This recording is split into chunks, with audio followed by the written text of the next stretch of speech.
Today, I'm going to share a fact that could completely shift how you see Australian property. Australian homes are shifting from being everyday necessities to becoming luxuries. The Australian Bureau of Statistics just released a historic figure. The average Australian house price has broken through the $1 million mark for the first time. What does that mean? An ordinary Australian house now costs about what one person would earn over nearly 10 years without spending a cent on food or anything else. If you want to save up for a 20% deposit based on the average Australian saving $3,800 a year, it would take a full 42 years. With Australian house prices far outstripping what ordinary people can afford, over the next 5 years, 4 major trends will emerge, including longer mortgage terms, the disappearance of undervalued markets, differentiation in property types, and the solidification of social classes. This shift will touch different groups in different ways, from new migrants to long-term locals, from wage earners to high performers. Using property investment to jump a wealth tier won't just be about awareness and action anymore. It'll first require an extra decisive factor,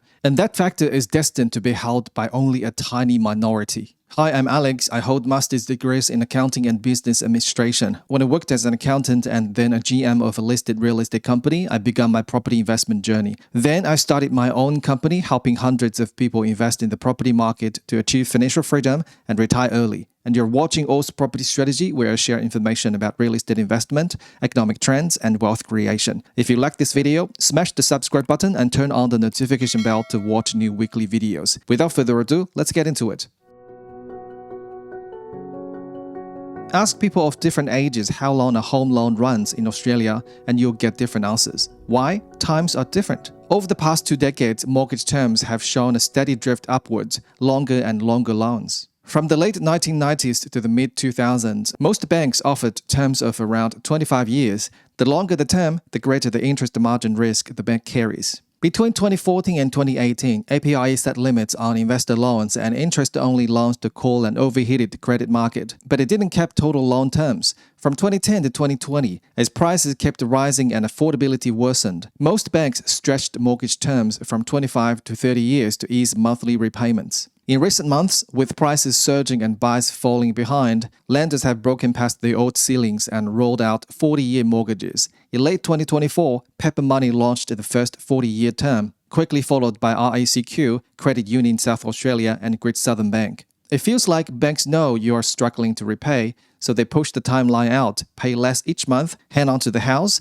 but pay more overall. At 5% per year on a $600,000 loan, a 40-year term adds about $229,000 in extra interest compared with a 30-year loan. That's not a small number. After hearing this, I said to a friend, life here isn't easy. You spend your whole life working for 3 bosses, the employer, the tax office, and the bank. At this pace, in the next 5 to 10 years, we may even see 50-year mortgages. And pushing it further, why not a 60-year cross-generation loan? The parent passes, the child keeps paying. It's not impossible. Why? Because home prices are rising much faster than wages. Relying on a steady job without extraordinary effort to buy a home is no longer realistic for ordinary households.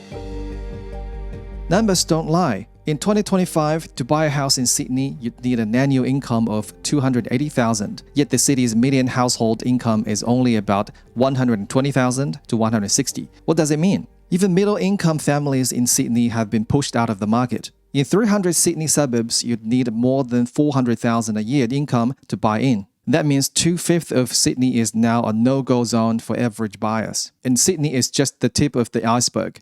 Brisbane, Adelaide, Perth, and Canberra aren't far from the $1 million club, especially Brisbane. I expect its median to pass $1 million early next year. I know a couple, both engineers, with a household income of $150,000. They've been house hunting for 2 years. Their budget climbed from $800,000 to $1.2 million, and they still couldn't buy a place they liked. Why? Every time they found a good home, someone else came in higher, and often it was a cash buyer. This points to a deeper issue. Nearly 30% of homes are bought with cash. Who are these buyers? Many already own property and are using their existing equity growth to buy more. Meanwhile, young people saving for a deposit can't keep up with the pace of price gains. As it's getting harder for ordinary people to buy, the wealth of the richest 200 Australians has surged to $667 billion, 24.5% of GDP. 20 years ago, it was only 8%. Over the same period, average household net worth jumped from $530,000 to more than $1.4 million, while disposable income barely moved. The outcome of this split is clear. Those who own property see their wealth compound. Those who don't are pushed to the margins. And the tax system is, in effect, filling the gap. Capital gains discounts, negative gearing, and superannuation tax concessions all make it easier for asset holders to build even more wealth.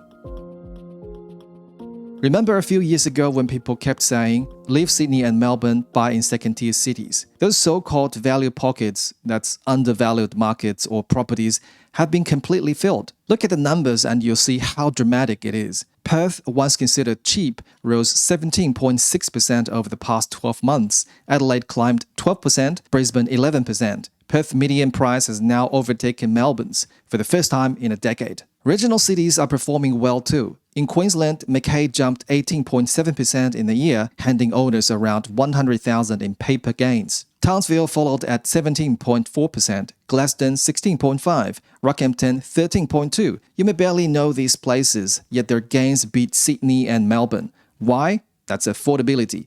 When a Sydney home is $1.7 million, a $600,000 to $700,000 house in the region looks like a bargain. A friend of mine is an IT engineer in Brisbane. He planned to buy there, but as prices went higher, the financial and mental stress was too much. He ended up moving 2 hours away to Toowoomba. And what happened? Toowoomba still rose 11.6% in the last year. In the first half of 2025, regional price growth outpaced capital cities in most states. NAB reports regional city and town medians now at $670,000. That's 58.7% above pre-pandemic levels. What's driving this? Interstate migration and relocation. The pandemic changed how people work. Remote options let more people choose areas with lower living costs.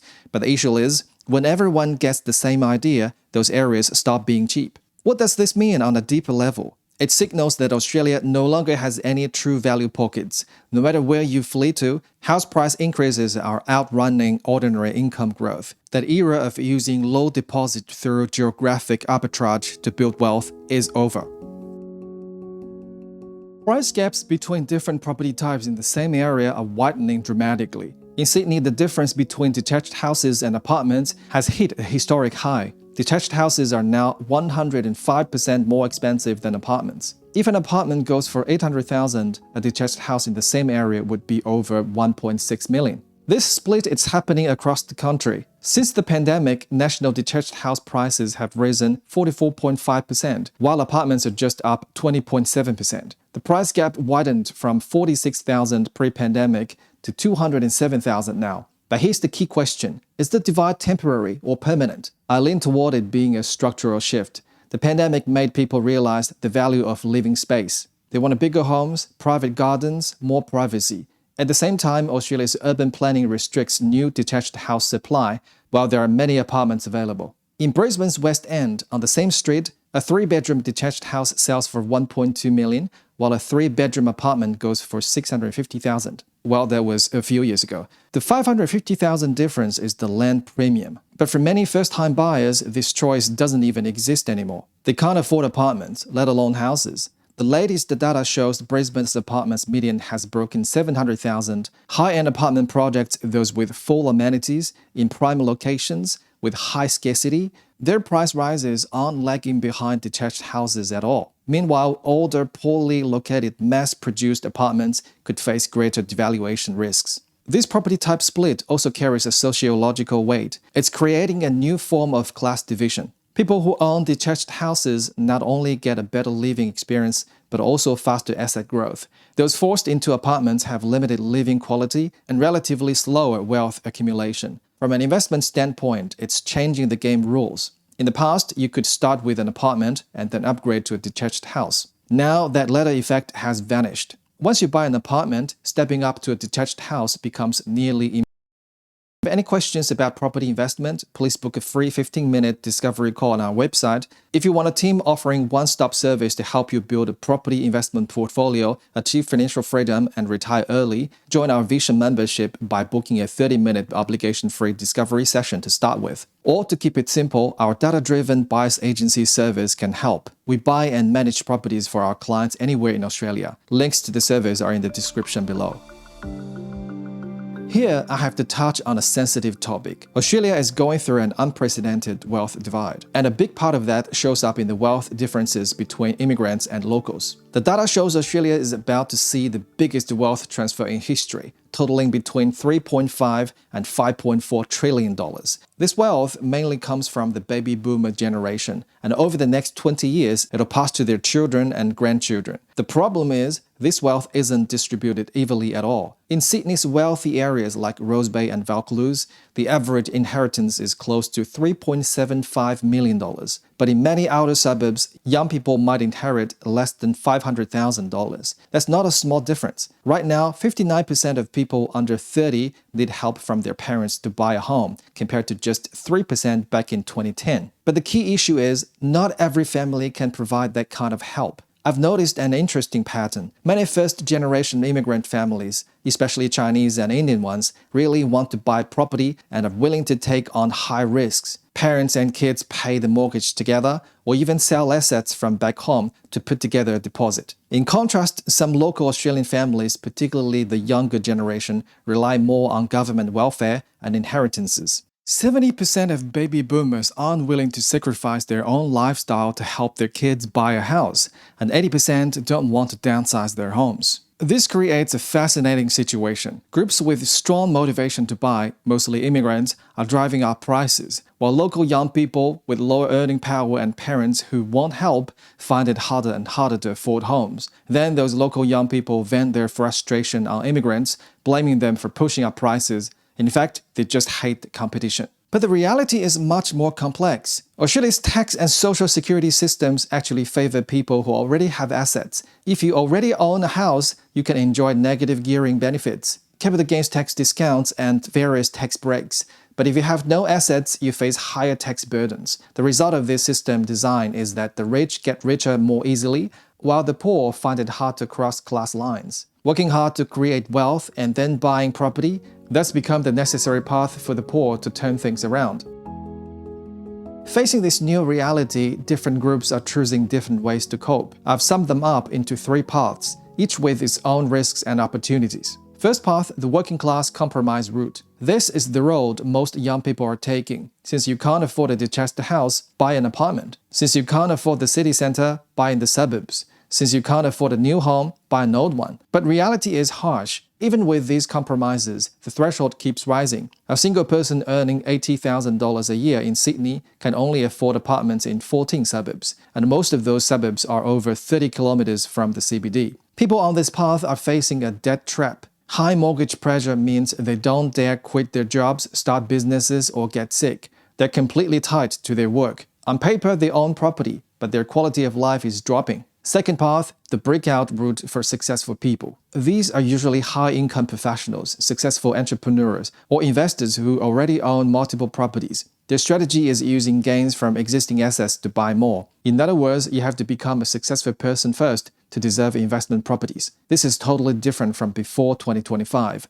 when as long as you had awareness and drive, you could spend little money grabbing a few regional properties, make a fortune in the last 2 to 3 years, and escape the working class. I've met plenty of these types, mostly people who started with nothing but got lucky, bought cheap houses in the past few years, and made some money. When they talk, they hold their heads high, feeling like big successes. Simply put, their wealth doesn't match their position. If they don't work to improve themselves, money earned through luck will be lost through lack of skill. The next 5 years are different. You have to first become successful in some field, earn money, then enter the property investment circle to create more wealth. That's the element I mentioned at the start of this video, destined for only a tiny minority. Third path, new immigrants surviving in the cracks. This might be the toughest group. They've just arrived in Australia with no credit history, no local income record, making it hard to get bank loans. At the same time, they don't have a local family support network. Many new immigrants are forced to become lifelong renters. They've had high education, decent assets back in their home country, but in Australia, they're shut out of the property market. But there are exceptions. Some capable immigrant families enter the market through family cooperation, like 3 generations pooling to buy a big house, or parents providing the deposit while kids handle repayments. Once you're on the train, moving forward gets much easier. No matter which path you choose, one thing is certain: the time window is closing fast. With changes in interest rates, policy adjustments, and market sentiment shifts, 2025 might be the last chance for ordinary people to get on board. In another 2 years, if prices keep rising like this, 90% of young people will be permanently squeezed out of the market. When we put all these pieces together, the picture becomes clear. Australia's property market is undergoing a fundamental change, and the impact of this will last 10 to 20 years. From a macro view, this isn't just happening in Australia. It's a wealth redistribution that all developed economies around the world are experiencing. Technological progress, globalization, population aging, urbanization, these big trends are together pushing asset prices up. While wage growth stays relatively slow for ordinary people, there are now 3 core choices. First, face reality. The golden window for property investment is closing. That era where you could achieve financial freedom just by simply buying a house might be over because you can't afford it now. If you haven't got on board yet, you need to work harder, smarter, and take bigger risks to catch up. Second, adjust strategies. Don't pin all your hopes on property. You might need to think about other ways to make money first, like starting businesses or building skills, then buy property. Diversified wealth building strategies are becoming more important.